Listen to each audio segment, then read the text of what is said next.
Muchas gracias a vosotros por la invitación y por la oportunidad de presentaros parte de nuestro trabajo aquí en la universidad, y gracias a los que estáis aquí, a los irreductibles de las 7 menos cuarto de la tarde, por estar aquí para escuchar la última charla. Bueno, hoy vamos a hablar de cosas que pasan en un quirófano. El quirófano, en particular este que vemos aquí, ¿no?, es un sitio lleno de trastos. Este que vemos es el del Hospital Brigham and Women's Hospital de Boston, uno de los centros punteros en cirugía guiada por imagen. Y como veis hay mucho aparataje y gran parte del aparataje, si veis, son pantallas donde muestran imágenes. Y lo que vamos a hablar es de cómo llevar estas imágenes a un quirófano y qué hay que hacer para que las imágenes tengan sentido dentro del quirófano. Por empezar ahí la historia un poco desde el principio, supongamos que hoy, después de esta espectacular charla, os vais a casa con vuestra moto, estabais pensando en el interés de la charla y os dais un trastazo, acabáis en el hospital, esperemos, ¿no? Y en el hospital, lógicamente, de lo primero que os va a pasar es que, tras un politraumatismo, pues os van a decir, hay que hacer unas pruebas de imagen a ver qué te pasa. Aquí veis algunas de las pruebas que nos pueden hacer. La primera es un CT, que nos muestra el hueso, sería bueno para ver si tenéis un traumatismo. La segunda es una resonancia magnética para ver si tenéis un hematoma, una hemorragia. A la derecha de esa resonancia magnética, una prueba un poco más avanzada que podemos hacer, que nos enseña las fibras neuronales de la sustancia blanca, y abajo de todo un PET, que es una prueba funcional que nos muestra el metabolismo de glucosa.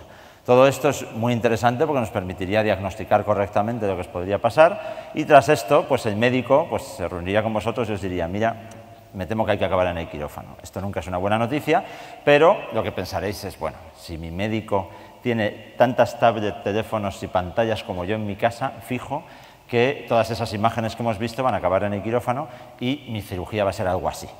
Esto pues no siempre es posible, porque lo primero, esta foto, bueno, pues es de la web de Apple, ¿no? Es un iPad, y bueno, pues quedaría muy aparente, pero va a haber una serie de dificultades para que todo esto se pueda llevar a cabo, y eso es lo que vamos a ver un poco hoy. La idea de la solución de esto sería intentar llevar esas imágenes al quirófano de manera coherente. ¿Por qué o qué problema vamos a tener para hacerlo?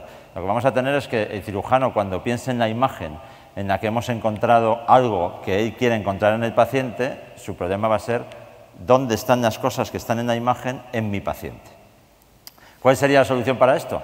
Pues la solución, igual que nos pasa en el coche, es navegar. La navegación quirúrgica nos permitiría ver esas imágenes que hemos visto en la pantalla, en una pantalla dentro del quirófano, de manera que tuviesen coherencia con la información que tenemos del paciente en el mundo real.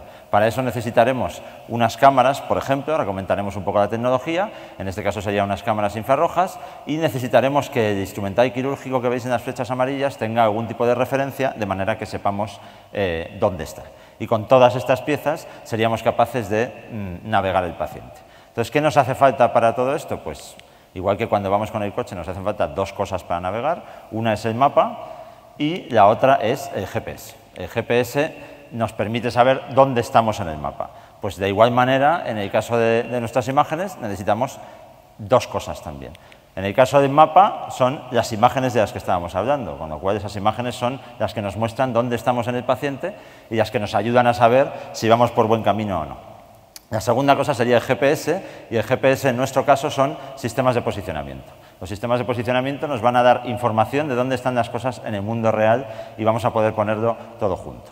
En la primera parte, las imágenes médicas, no voy a hacer aquí una exposición de los tipos de imagen, pero importante saber que hay varias modalidades que se llaman, varios tipos de imágenes. Como vemos aquí, de la misma cabeza del mismo paciente podemos obtener varios tipos de imágenes, CT, PET, resonancia y otras, y sobre todo que estas imágenes son tridimensionales. Estas imágenes en realidad no son un corte simplemente en el espacio, sino que estas imágenes representan un volumen de datos que es una matriz tridimensional, no de píxeles, sino de voxeles, o sea que las cosas sabemos dónde están en el espacio y tenemos información de todo el paciente, o al menos de la zona que nos interesa, de manera que del mismo stack o apilamiento, volumen de datos que tenemos, podríamos reconstruir o ver, como veis en esta imagen, una reconstrucción sagitado-coronal del paciente, que quiere decir que podemos cortarlo por donde queramos y obtenemos una imagen bidimensional. O sea que tenemos información 3D del paciente, y esta es la información que queremos relacionar con el paciente de verdad. La otra parte, que son los sistemas de posicionamiento, pues hay diversas tecnologías, ¿no?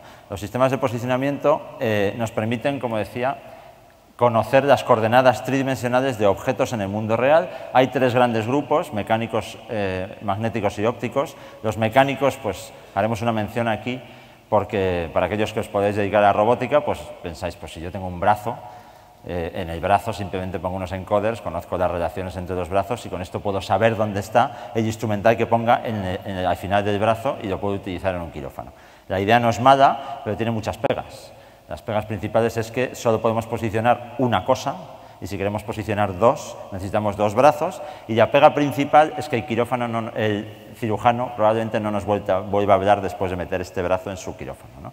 ¿Por qué? Porque va a decir que aquello no es lo que él esperaba cuando iba a manejar su bisturí felizmente en su paciente. Y todo lo que sea introducir tecnologías en un quirófano que al cirujano le cambian la vida, aunque los cirujanos son de los médicos que más les gusta jugar con la tecnología, pues no hay que engañarse, hay que intentar que tu intromisión en el quirófano sea discreta. Así que el tipo de dispositivos que vamos a utilizar son dos grandes grupos, magnéticos y ópticos. Los magnéticos son de este tipo, ahí veis varias partes del sistema. La primera sería un generador de campo magnético. Este generador de campo nos genera un campo magnético de geometría conocida cerca de este generador y con una electrónica podemos conectar a través de una interfaz a un ordenador diferentes sensores. Los sensores son más o menos pequeños, ahí veis el que pone 6 DOF tiene 6 grados de libertad, nos permite conocer traslación y rotación de cualquier cosa a la que le peguemos el sensor dentro de este campo magnético. Los de 5 grados de libertad, como veis ahí, se pueden introducir en un catéter, son muy pequeños y podríamos meterlos dentro del paciente a través de un catéter. Cuando tienen 5 grados de libertad perdemos parte de la información, en particular la rotación en torno al propio sensor, lo cual, según lo que estemos haciendo, puede no ser importante y a cambio miniaturizamos el sensor. Y ahí, por ejemplo, tenemos un puntero que nos puede servir para marcar posiciones en el paciente o para conocer dónde están en la imagen y saber correlacionar las dos, ¿no? Como os decía, los sistemas de posicionamiento magnéticos pues tienen un volumen de trabajo no muy grande, de medio metro más o menos, es un cubo de medio metro, un cubo o un poco más allá, como veis ahí, la cúpula que dice este fabricante, y tienen una precisión que, aunque ahí parece que es muy buena, pues en realidad está en torno al milímetro, 2 milímetros, porque este error es RMS y las cosas luego en el mundo real no se comportan así, pero más o menos es un sistema bastante preciso. ¿Qué ventajas tiene frente al siguiente que vamos a ver? Pues las ventajas principales es que lo podemos meter dentro del paciente porque no requiere más que estar dentro del campo de trabajo. Y la desventaja principal, que ese campo de trabajo es pequeño, la verdad, porque medio metro pues, vale para algunas aplicaciones, y que otros materiales metálicos y sobre todo otras fuentes de campo electromagnético nos pueden distorsionar el campo y hacer que no podamos localizar nada. Esta sería una de las primeras opciones que tendríamos y el otro gran bloque de opciones serían los posicionadores ópticos. Los posicionadores ópticos, lógicamente, no llevan una sola cámara porque no funcionan, llevan al menos dos y con estas dos cámaras funcionan con visión estéreo de toda la vida, utilizando los algoritmos de visión por computador de reconstrucción de posición a través de dos cámaras, pues simplemente una vez que conocemos la proyección de un punto en las cámaras somos capaces de reconstruir la posición tridimensional de este punto. Lo que pasa es que ese punto no es cualquier objeto de la imagen, sino que lo que vamos a hacer es trabajar en la franja de infrarrojo y nuestro sensor va a tener dos cámaras con dos anillos LED de iluminación infrarroja que va a iluminar la escena y nos va a permitir conocer la posición de ciertos objetos. Solo aquellos objetos que reflejan el infrarrojo, ponemos un filtro en la cámara infrarrojo y solo vemos objetos brillantes que reflejan el infrarrojo, que van a ser estas esferas que veis en la pantalla. Estas esferas se las ponemos a cualquier cosa que queramos localizar en una configuración geométrica conocida y podremos localizar ese puntero que veis ahí o cualquier objeto al que le pongamos las esferas, como sea un bisturí o otro tipo de cosas. Este sistema es muy preciso, más preciso que el magnético, no tengo problemas con distorsiones, el volumen de trabajo es mucho más grande, estamos hablando de 1,5 metros por 2 metros o así, depende del sistema que estemos utilizando y, como os decía, la precisión mejor que en torno al milímetro o incluso por debajo respecto al magnético. La desventaja principal, pues que hay que mirar a la cámara para localizar las cosas. Esto al cirujano tampoco le va a gustar porque va a tener que estar con su bisturí, saber dónde están las cámaras y asegurarse, si quiere ver las cosas, que cuando se mueve las cámaras le están mirando. Eso es una pega importante, pero a cambio, como sistema es de los más utilizados porque si no queremos meter cosas dentro del paciente, la verdad es que es más cómodo el sistema óptico que el sistema magnético. Bueno, nosotros en nuestro grupo llevamos trabajando con estas tecnologías cierto tiempo y una de las pegas, como decíamos, es que al cirujano no le puedes convencer de ciertas cosas, sino que hay que intentar entrar sin que se note en su quirófano y añadir una serie de herramientas de la manera lo más transparente posible. Así que una de las pegas que veíamos era que estos sistemas de 2 cámaras, cuando hay mucha gente, cosa que pasa en los quirófanos, pues no consigues encontrar las cosas porque la gente te tapa el punto de vista. Así que dijimos, ¿y qué pasa si metemos más de 2 cámaras? Pues más de 2 cámaras tendría una pequeña pega que es calibrarlas, saber dónde están en el espacio, se resuelve. Un poco más de procesamiento, también se resuelve con un ordenador potente, y a cambio tendríamos un volumen de trabajo mucho más grande. Podríamos localizar una zona de trabajo con oclusiones incluso más robusta, mientras 2 cámaras vean el objeto, podremos localizar dónde está. ¿Quién utiliza este tipo de tecnología? Pues este tipo de tecnología se utiliza en captura de movimiento, en el cine. En el cine, como sabéis, te pones un traje con esferitas reflectantes, paseas por la escena y las cámaras te localizan. Este tipo de cámaras son comerciales, esta es la que nosotros estamos empleando, y este tipo de sistema es la misma tecnología que el anterior que hemos visto, solo que en vez de 2 cámaras, todas las que queramos. Así que con todo esto, bueno, ahora entro en qué hemos hecho con esto. Os preguntaréis primero dónde está la parte del software libre en esta charla, pues ahora va a llegar. Hay muchas compañías haciendo esto, no hace falta ser un grupo de investigación como somos nosotros para poder hacer esto. Las compañías ofrecen soluciones comerciales con los 2 tipos de sistemas que hemos visto. Sistemas ópticos, compañías como Medtronic, Brainlab, Stryker, ofrecen navegación especialmente para neurocirugía, que es el campo en el que más se ha aplicado por varios motivos, que permiten hacer una biopsia de un tumor en la cabeza encontrándolo con precisión, permiten resecar ese tumor y asegurarte de que te lo has llevado entero, permiten este tipo de cirugías, ¿no? Veis varios sistemas, en la derecha del todo creo que es el de Stryker, que tiene unas cámaras propietarias, pero los otros utilizan cámaras como las que acabamos de ver.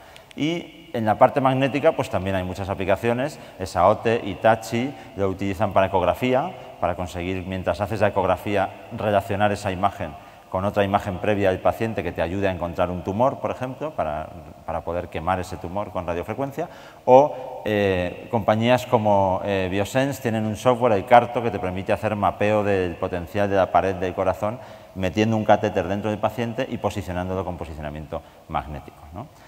Llegado hasta aquí, pues la verdad es que parecería que está todo resuelto, ¿no? El quirófano está lleno de trastos y hay un montón de empresas que saben qué hacer con ello, ¿no?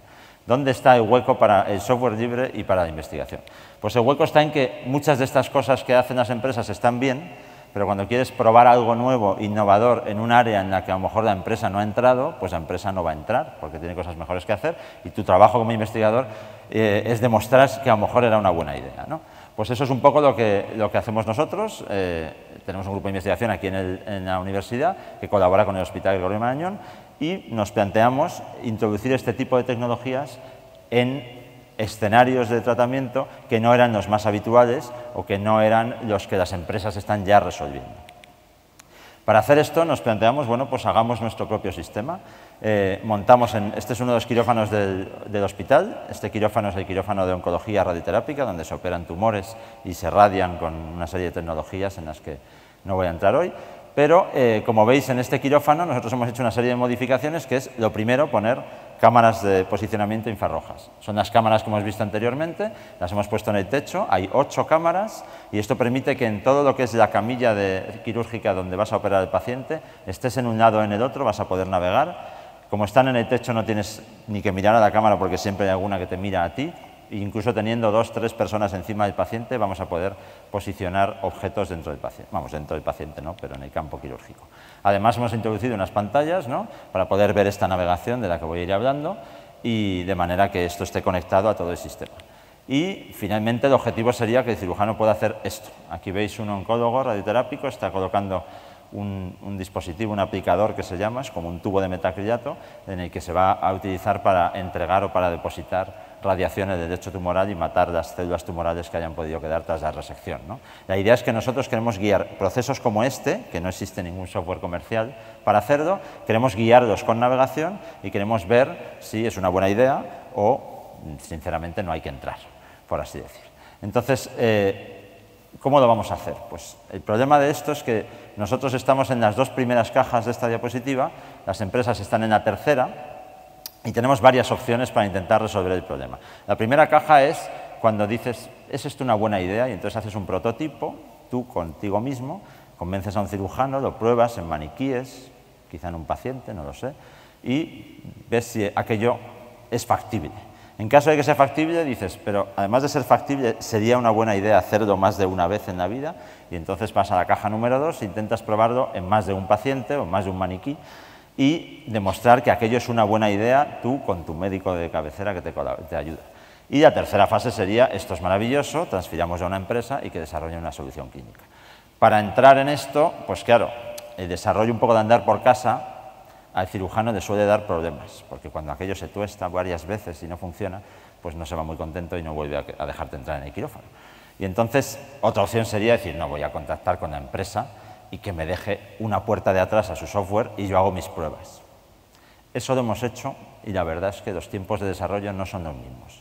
La empresa te dices, ponme un botón aquí y dice, te lo voy a poner. Ahora tengo una entrega y luego tengo que ir a tal congreso, pero para dentro de 1 año y medio lo vas a tener. Y tú dices, hombre, yo es que quería hacer una prueba. Igual no funciona, con lo cual, ¿qué hacemos con el botón? Así que un poco la idea de las herramientas es dar este salto de aquí. Intentar ayudar, esto en el campo de la imagen médica hay mucho trabajo que hacer antes de poder probar las cosas, pero los usuarios son muy exigentes, porque los usuarios no son tú, sino un médico que, aunque esté en el mismo barco que tú, se puede bajar en cualquier momento, más bien te puede echar del barco. Entonces, la idea es intentar con qué herramientas podemos hacer esta transición rápida sin requerir a las empresas, pero de una manera relativamente seria. La solución a esto es utilizar, lo primero, paquetes y librerías específicos, existentes, para poder hacer esto de manera relativamente profesional, sin requerir, como decía, que las empresas sean las que lo hagan con nosotros. Utilizamos varios paquetes, aquí nombro algunos, ahora vais a ver un poco la plataforma que lo integra todo, VTK y Visualization Toolkit, que habréis usado muchos para visualización y rendering 3D, ITK es un paquete específico para tratamiento de imagen médica, para segmentación y registro de imágenes, Qt como para desarrollar lo que son las interfaces y las widgets, la parte de DICOM, que es un estándar específico para imagen médica, puede dar muchos quebraderos de cabeza y no deberías desarrollar tú tu solución para resolverlo, por varios motivos, sobre todo porque no va a funcionar y además porque vas a perder el tiempo cuando tenías que estar haciendo otra cosa. O sea que hay un toolkit también, el DCMTK, que nos va a resolver esta parte.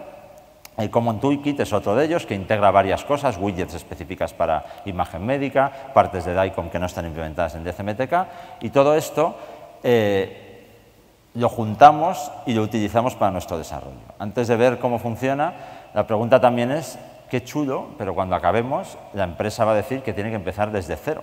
O incluso si nosotros que decidimos montar una spin-off, lo que va a pasar es que todo lo que hemos desarrollado no lo vamos a poder usar. Pues sí lo vamos a poder usar porque todos los toolkits prácticamente tienen todos licencia BSD o Apache actualmente, porque el enfoque inicial, por ejemplo, de ITK no fue desarrollar un toolkit open source porque el open source es lo mejor y las compañías son el enemigo. No.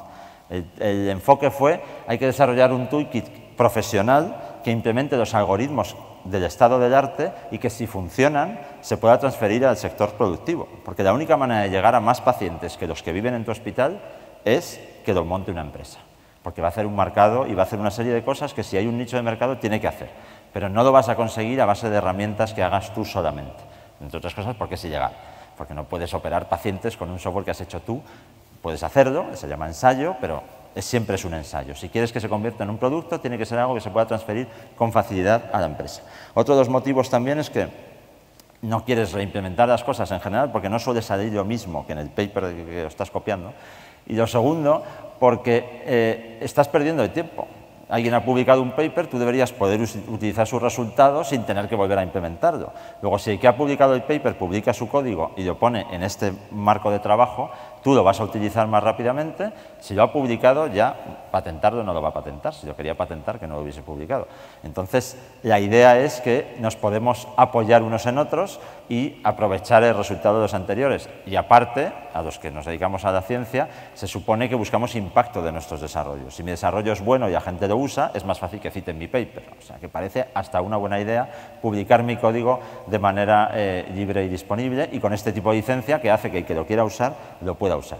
Nadie te obliga a hacerlo, la licencia no te obliga a liberar tu código fuente, sino que la licencia te permite cerrarlo todo y dar servicio con ello y tan contento. Si encuentras a alguien que te lo quiera comprar, nadie te va a poner ninguna pega. Vamos para acá. Los toolkits se integran todos ellos. Hay varias soluciones, yo voy a hablar de una en particular que viene del NAMIC, del National Alliance for Medical Image Computing. Es una asociación, por así decirlo, una alianza cubierta o sufragada inicialmente por el NIH en Estados Unidos, para intentar dar un marco a todo esto. Aquí veis varias de las piezas que lleva desde toda la parte de VTK, ITK, librerías comunes, otra parte la de interfaces de CTK y Python y demás para interactuar con los toolkits, una parte de infraestructura, XNAT, DICOM, Midas, que son servidores de almacenamiento de imagen para gestionar todas las imágenes con las que vayáis a trabajar, toda la parte de CMake y demás para montarlo todo, multiplataforma, y finalmente a la derecha vemos el 3D Slicer, que es la plataforma que aúna todo. Es una de ellas, es la que nosotros utilizamos, hay varios desarrollos parecidos, este es muy americano, el desarrollo europeo equivalente se llama MITK y el enfoque es parecido, pero la idea es intentar facilitar la vida a los desarrolladores, que puedan probar cosas que tienen sentido con los pacientes sin tener que empezar desde voy a programar una ventana en la que abre una imagen. No hagamos eso, que ya lo ha hecho otro, y además nos deja usar sus resultados. Las empresas lo han utilizado. Hay muchas empresas, todo esto que os he contado al principio de hardware, ese hardware se vende para investigación y para uso clínico. Entonces, el fabricante del posicionador le interesa que lo use no solo Medtronic, sino también yo, porque si yo lo uso, igual monto una empresa y me pongo a venderlos. Entonces, han facilitado el uso de este tipo de hardware con todas las librerías open source. Incluso algunas de las empresas tienen puertas traseras en las que se conectan a estas librerías y algunas de las empresas que aparecen aquí directamente han desarrollado software con estas librerías, lo han cerrado y han hecho productos comerciales que ahora mismo están disponibles. Uno de ellos, el primero que sale, por ejemplo, es un sistema de radioterapia para animales que está todo montado sobre 3D Slicer y el software oficial del sistema, por ejemplo, es 3D Slicer modificado. ¿Qué es 3D Slicer entonces? Pues es como dice aquí, una especie de entorno de desarrollo, es una aplicación que puedes descargar, doble clic, se abre y hace cosas, pero además es un marco de desarrollo en el que podemos tener acceso a todas estas librerías de una manera relativamente transparente para nosotros. Es multiplataforma, la licencia es BSD y tiene muchísima gente desarrollando, no estás solo, tienes tus foros, tus sitios donde quejarte, hacen reuniones anuales de desarrolladores en las que puedes ir con tu proyecto y buscar interacciones. La gente que desarrolla son investigadores en la mayoría de los casos, pero también en esos foros va gente de KUKA, de General Electric, de Kitware, que es otra de las empresas, y de muchas empresas que están utilizando Slicer como plataforma de desarrollo. Además de lo básico que hace, que es visualización, segmentación, registro y muchas cosas que hay que hacer en imagen médica, además tiene un montón de módulos, como veis ahí. Si los veis decís, parecen demasiados, la verdad, por eso están un poco escondidos, pero hay muchos que hacen muchas cosas, varias básicas, desde un filtro gaussiano hasta el paper último publicado hace 2 años en una de las revistas de IECubo, que a lo mejor el desarrollador lo ha convertido en un módulo y lo ha metido aquí. Permite hacer Python scripting de prácticamente toda la infraestructura, con lo cual puedes desarrollar en Python sin meterte en C++ muchísimas cosas empleando este tipo de librerías. Además, desde hace 3 años o por ahí, tiene una App Store en la que desarrolladores un poco más serios que están dispuestos a mantener sus módulos de una manera coherente y asegurar que en las siguientes versiones son compatibles, no entran en el core de la aplicación, pero sí pueden desarrollar extensiones que hacen cosas y que directamente clicas, te bajas la extensión y funciona, sin tener que tú estar al día de si aquel módulo que te bajaste de GitHub un día se ha actualizado o no. Las extensiones ya va todo encapsulado, funcionan y resuelven problemas concretos con varios módulos o con varias piezas todas juntas específicamente para un entorno de trabajo, digamos. Una de ellas, que es la que estoy marcando aquí, se llama Slicer IGT, que es Image Guided Therapy para Slicer, e incluye un montón de herramientas que tienen que ver con cirugía guiada por imagen y que podrían resolver estos problemas de navegación de los que estábamos hablando. En el caso de la navegación, efectivamente, Slicer nos ofrece, por centrarnos en lo que venimos a hablar hoy, porque hay muchas más partes de Slicer para muchas más cosas, nos permite hablar con las máquinas que generan imágenes, hablar con todos los posicionadores de diferentes fabricantes en un lenguaje único y no universal, pero por lo menos soportado por todos ellos, de manera que cambiar el sistema de posicionamiento no nos suponga un dolor de cabeza, pueda ser transparente para nosotros. Nos permite hablar con dispositivos de obtención de imagen como un ultrasonido y obtener las imágenes en tiempo real, incluso hablar con posicionadores o elementos más relacionados con el mundo de la robótica. El esquema o digamos el entorno, la implementación del sistema sería esta. Aquí vemos en la parte del medio lo que es 3D Slicer con todas las librerías de las que estaba hablando antes, CTK, ITK, TK, todas. Los módulos que ya van incluidos en la plataforma, visualización, registro, una serie de cosas que hay que hacer con las imágenes.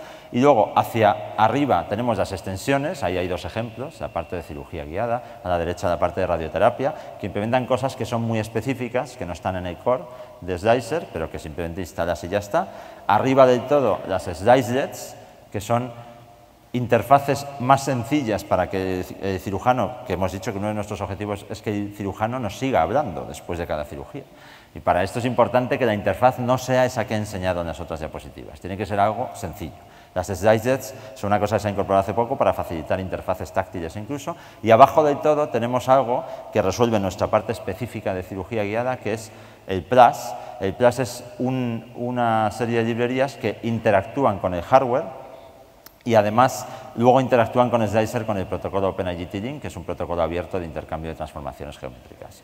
De manera que podemos interactuar con un montón de hardware distintos soportado por PLAS, y es más, si el hardware que vamos a usar no está soportado, en vez de empezar de cero nosotros con nuestro device driver, lo que hacemos es integrarlo aquí, que es lo que hemos hecho nosotros con el sistema multicámara que hemos visto en nuestro quirófano. No estaba soportado por Slicer, lo hemos añadido al desarrollo de PLAS, y ahora PLAS se conecta a este sistema, algo de lo que se benefician nosotros y cualquier otro que quiera usar el mismo sistema, porque el desarrollo es abierto, ¿no? Y abajo pues tenemos todo tipo de aparatos con los que se comunica PLAS. PLAS, como os decía, es un poco el core o lo que resuelve gran parte de nuestro problema de comunicación con el hardware de navegación, y sobre todo nos hace independientes, de manera que si yo monto una solución de navegación con un navegador magnético y decido que es una mala idea, puedo cambiar el navegador sin cambiar prácticamente nada más. Simplemente en PLAS digo, ahora en vez de comunicarte con este aparato, te comunicas con ese. Los dos aparatos van a mandar transformaciones geométricas y yo no me voy a enterar prácticamente de que he cambiado los aparatos. PLAS entonces es esta parte que, como os decía, se centra un poco en el hablar con el aparataje relacionado con cirugía guiada. Está mantenido y bastante bien, la verdad, por un grupo canadiense que lo ha desarrollado, y se comunica pues con un montón de aparatos. Aquí, para que veáis algunos ejemplos, pues con posicionadores de NDI, que es el fabricante principal, Ascension, que era otro fabricante que luego compró NDI, Clarion, que es un posicionador de imágenes de vídeo de luz visible, no de infrarrojo, sistemas de navegación. Yo podría, y es lo que hacen en Boston, puedo hablar con Brainlab y decirle, oye, ¿me mandas tus transformaciones para yo hacer algo añadido a tu software para ver si es una buena idea? Pero seguimos usando tu software, que es el que tiene marcado, para poder usarlo con pacientes. Eso ahora mismo está funcionando también. Habla con el robot de KUKA, habla con el DaVinci, el robot este que sale en la tele para operar por laparoscopia, habla con todo tipo de dispositivos de ultrasonido, con acelerómetros, con endoscopios, con cámaras web, van incluyendo diverso hardware, gente del mismo grupo, gente de otros grupos, y incluso ellos, y mañana Guillermo en su charla hablará un poco más de este tipo de cosas, tienen un catálogo de piezas para imprimirte en 3D para conseguir conectar tus aparatos unos con otros, por ejemplo, para poner en un bisturí quirúrgico el sensor de navegación, que a lo mejor no puedes poner porque el bisturí no está pensado para que tú lo navegues, ¿no? Bueno, con todo esto, una vez que estamos un poco ya sabemos qué es la navegación y ya sabemos qué herramientas tenemos, pues nosotros, como os decía, en el grupo que tenemos mixto entre la universidad y el Hospital Gregorio Marañón, pues hacemos muchas cosas. No todas con Slicer, pero prácticamente ahora mismo, desde navegación con ultrasonido hasta navegación en el quirófano, como os decía, muchas. Vamos a ver algún ejemplo concreto de cómo funciona todo esto. Este primero, antes de arrancarlo, esto es nuestro quirófano, como os decía. Arriba a la izquierda vais a ver el quirófano con una imagen, cámara en mano, del cirujano con un puntero, este puntero naranja, aparte de que está impreso en 3D, pero eso es otra historia. Tiene varias esferas reflectantes, como veis, y este puntero es el que nos va a permitir saber dónde está la punta del puntero en el mundo real, eso lo sabemos porque la vemos, y dónde está en la imagen. Arriba a la derecha veis la imagen de tomografía axial computarizada, lo que normalmente llamamos escáner, ¿de acuerdo? Que nos muestra el tumor, como era antes de la cirugía, y el punto que pone point ahí es la punta del puntero para que podamos explorar. El tumor lo han resecado ya, es un sarcoma en la mano, como veis en la imagen inferior, y han resecado el tumor y están paseando con el puntero, que está esterilizado, el fondo del tumor para asegurarse de que la resección ha sido completa. Y aquí veis la mano del paciente, que han resecado ya el tumor y cómo el puntero va a pasear por ese fondo. Y aquí arriba, abajo a la derecha, veis el 3D Slicer, en el que tenemos una vista abajo, 3 cortes de la imagen. Como decíamos, las imágenes son 3D, con lo cual podemos hacer varios cortes para posicionarnos de la mano del paciente. Y arriba veis un modelo de la mano del paciente, un modelo de tumor y todo en visualización 3D. Todo esto, vamos a darle al play, pasa en el quirófano de verdad, como estáis viendo. En el quirófano, lo que estamos viendo en la pantalla de Slicer es lo que de verdad estaban viendo ellos, no lo hemos montado después, o sea que esto pasó. Y ellos efectivamente están navegando con el puntero, pueden explorar si el fondo o el límite de resección, lo que es el lecho tumoral, corresponde con el que tenía el tumor previamente. Aquí hemos añadido además un componente de impresión 3D, como veis, la mano está sobre una especie de soporte, que es lo que navegamos. Lo que tiene esferas es el soporte. Esto es un extra que estamos probando si podría ser una buena idea, porque la verdad es que navegar una mano es complicado, porque el paciente no tiende a ponerla igual nunca. Entonces, con el soporte puedes asegurar que fijas la posición de la mano y se parece a la imagen que tienes, que la has hecho antes de la cirugía. Y todo este tipo de pruebas, lógicamente, con un sistema comercial no podríamos hacerlas. Lo que pasa es que podemos poner todas las piezas y meter en nuestro navegador lo que nos dé la gana y somos totalmente independientes, y si esto es una buena idea puede convertirse en un producto comercial o puede convertirse en algo incluso que, igual que las piezas los cirujanos las pueden imprimir en 3D, pues a lo mejor podrían imprimir en 3D y navegar y todo. Esto tiene ya otros problemas legales que luego podemos discutir. Porque veáis otro ejemplo, este ejemplo quizás un poco más complicado, pero porque veáis la parte de ultrasonido. Aquí tenemos, esto es para cirugía de cáncer de mama, lo que vais a ver es un maniquí. Entonces, abajo a la derecha veis un maniquí de mama, que se le puede hacer ecografía. Lo que veis que es un cubo es el posicionador magnético, es el generador de campo magnético, y ese generador hace que cualquier cosa que esté ahí la podamos posicionar. Lo que vemos es la imagen de vídeo y aquí un slicer, como os comentaba antes. Un slicer es el slicer escondido para que tengamos unos botones grandes que sigan nuestro flujo de trabajo, porque en el quirófano no podemos estar con el ratón paseando mucho por los menús. Podemos, pero como os decía, no nos dejan entrar otra vez y eso no es lo que queremos. Entonces, aquí en este momento están haciendo, voy a ir pasando porque es largo, aquí estamos obteniendo imagen de ultrasonido, pero la imagen de ultrasonido la estamos pintando en 3D en el mundo real, porque como la sonda de ultrasonido la tenemos posicionada con un sensor electromagnético, cuando se mueve sabemos su relación con la aguja, y ahora estamos introduciendo una aguja en el maniquí, que sería una aguja para biopsia del tumor, y podemos ver la aguja en el ultrasonido, que se ve porque brilla y es una línea blanca, y la aguja virtual porque también la aguja la tenemos posicionada.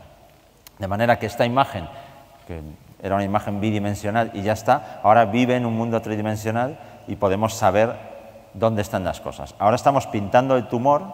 Esto es lo que haría un radiólogo, que es el que ve el tumor. Este tumor se ve bien, pero sinceramente la mayoría no se ven en mama, mientras que el radiólogo sí los ve. Para el cirujano le cuesta más, que no es el experto en ultrasonido. El radiólogo estaría aquí contorneando el tumor y, como sabemos dónde está la sonda de ultrasonido, cuando movemos la sonda, el tumor, los dibujos que hacemos viven en un mundo tridimensional y lo vamos a poder reconstruir con su forma tridimensional a partir de varios cortes, con una serie de algoritmos, un poco de contornos activos para pintar el tumor. Con todo esto vamos a intentar, me salto la parte de contorno del tumor, ahí veis que cuando voy pasando con el ultrasonido, aunque me mueva, el tumor aparece virtualmente porque yo ya lo he pintado, de manera que estas imágenes de ultrasonido en realidad sé dónde están cada una de ellas. Seguimos con el tumor. Y ahora vendría la parte de navegación. En la parte de navegación querríamos ver ese tumor y ver, cuando lleguemos con el bisturí y vayamos hacia el tumor, tener alguna orientación de dónde está. Porque normalmente esto se hace con un arpón, que es un cable que se mete con un arpón y que se engancha en el tumor, y lo que haces es ir buscando hasta que lo vuelves a encontrar. Pero igual tu resultado estético en la cirugía no es el deseado y hay otras formas de hacerlo. Entonces aquí lo que vamos a ver es que vamos a cargar sobre la escena un escáner 3D, un escáner de superficie del maniquí, el tumor, como veis, en verde, lo que está en azul es la aguja que nos permite saber dónde está el tumor, y en amarillo tenemos el bisturí. Hay una cámara a la izquierda que ve lo que está mirando el bisturí y otra cámara a la derecha fija que ve la vista desde otro punto de vista. Todo esto En particular, este desarrollo es un desarrollo que nosotros empezamos, descubrimos que hay un laboratorio en Canadá que tenía hecho prácticamente lo mismo, nos pasaron el software, nosotros hemos trabajado con él, hemos añadido nuestras cosas y hacer una cosa como que un punto de vista de una cámara o lo que estáis viendo ahí, que es la distancia al tumor en tiempo real, eso es relativamente fácil dentro de la aplicación y no nos va a costar 2 años de trabajo para luego descubrir que el cirujano, cuando lo usa en 3 pacientes, dice, la verdad es que no me gusta. Y bueno, para acabar un poco, otro ejemplo, este a lo mejor es el vídeo quizá, no es muy largo. Esta es otra de las slides que hemos hecho para una navegación de un procedimiento, esto es un maniquí, es un sacro impreso en 3D y esto es un procedimiento de neuroestimulación de raíces sacras. Se pone un electrodo para intentar posicionar el electrodo en un punto en el que estimula un nervio para evitar problemas de incontinencia.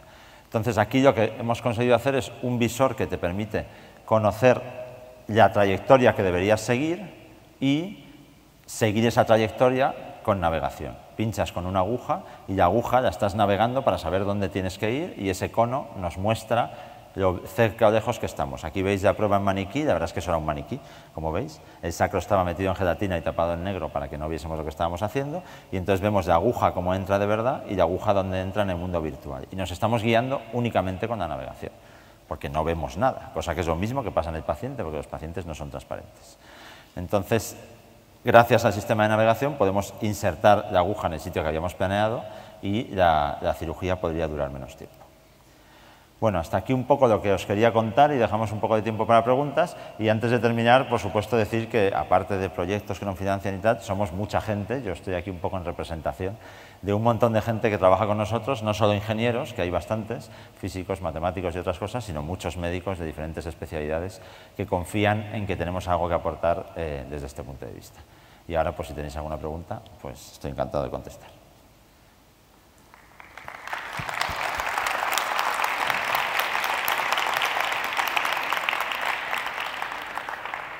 ¿Alguien tiene preguntas?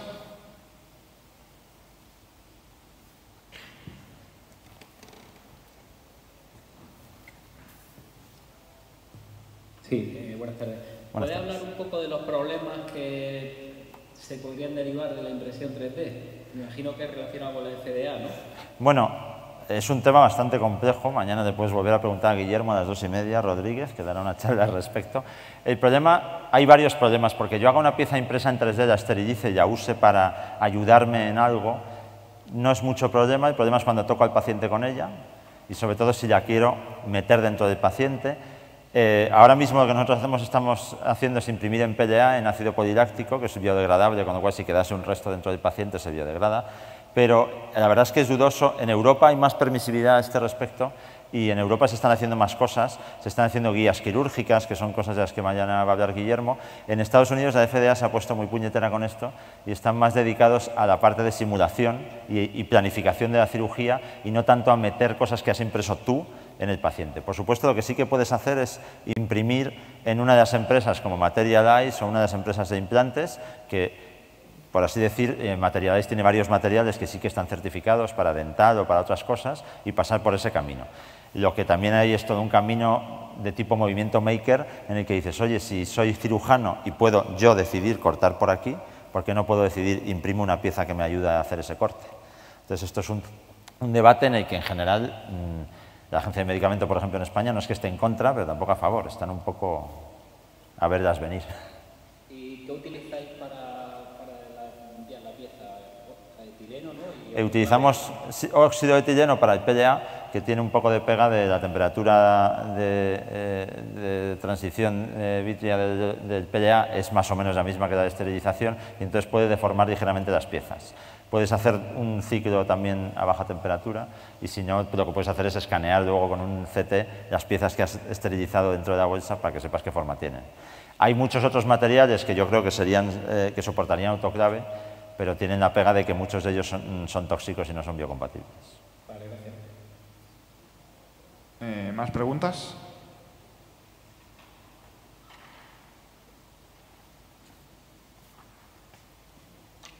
Buenas tardes. A ver, como usuario, pues me parece positivo que todas estas cosas se desarrollen, pero sí que te he visto un poco como retraído en el último paso de que al final tiene que haber una marca que haga ese camino, ¿no? de que se llegue al mercado y de que se comercialice. Ajá. Entonces, bueno, preguntarte por ese camino, en qué paso estáis vosotros, cómo lo veis, qué posibilidades hay. ¿Realmente todo esto lo disfrutaremos o seguiremos viéndolo en el ámbito científico?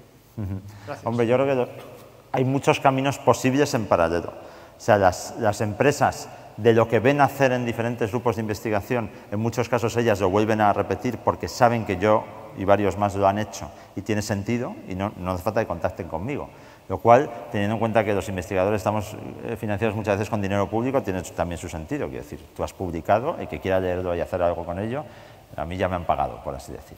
Si no, hay otras opciones que serían efectivamente contratar con una empresa y específicamente el marañón es Manuel Desco, que no está hoy aquí, pero que es el director de la red ITEMAS, que es una red de innovación en hospitales. Están dedicados precisamente, hay varias unidades de innovación, una en cada hospital grande, dedicadas a buscar innovación en el hospital y buscar el camino rápido para llegar a los pacientes, que hay muchos, como decía, puede ser que una empresa entre a hacer el golpe final y a lo mejor el hospital se puede beneficiar, porque a lo mejor es algo que yo he patentado en el hospital y busco una empresa que lo lleve más lejos. O buscas un mitad-mitad en el que la empresa y tú hacéis algo intermedio, o podrías montarte una spin-off. O sea, el procedimiento hay muchos y no está limitado a que la empresa sea la que lo lleva a cabo. Lo que pasa es que yo con un software como este puedo pasar por el Comité Ético de mi centro, hacer una serie de pacientes, una publicación, incluso convertirlo en un protocolo experimental constantemente en mi hospital, pero para ir a más de un hospital siempre es a través del Comité Ético porque no tiene marcado. Y en España y en toda Europa la legislación dice que si no es un producto sanitario no lo puede utilizar con facilidad. Pero es verdad que las agencias de certificación no están en contra de que todo esto vaya pasando y cada vez hay más facilidad. Lo que pasa es que bueno, para las empresas también es verdad que cosas que para mí y para el médico son muy interesantes, la limitación que también existe es que si no va a haber mercado suficiente, ahí se van a quedar. Y eso ha cambiado mucho en los últimos 15 años. Cosas que las empresas hacían por el interés casi científico de esto tiene buena pinta, ahora estudian muy bien y dicen, tiene buena pinta, pero no me salen las cuentas, y no van. Eso es verdad. Pero vamos, como te decía, muchas de las navegaciones que se hacen con sistemas comerciales provienen de colaboraciones con muchos centros, comprobar que la cosa tiene sentido e implementarla. O sea, que disfrutaremos de esto, sí, sin lugar a dudas. ¿Alguna otra duda? Vale, parece que no, así que hasta aquí la charla y muchísimas gracias por haber estado aquí con nosotros hoy.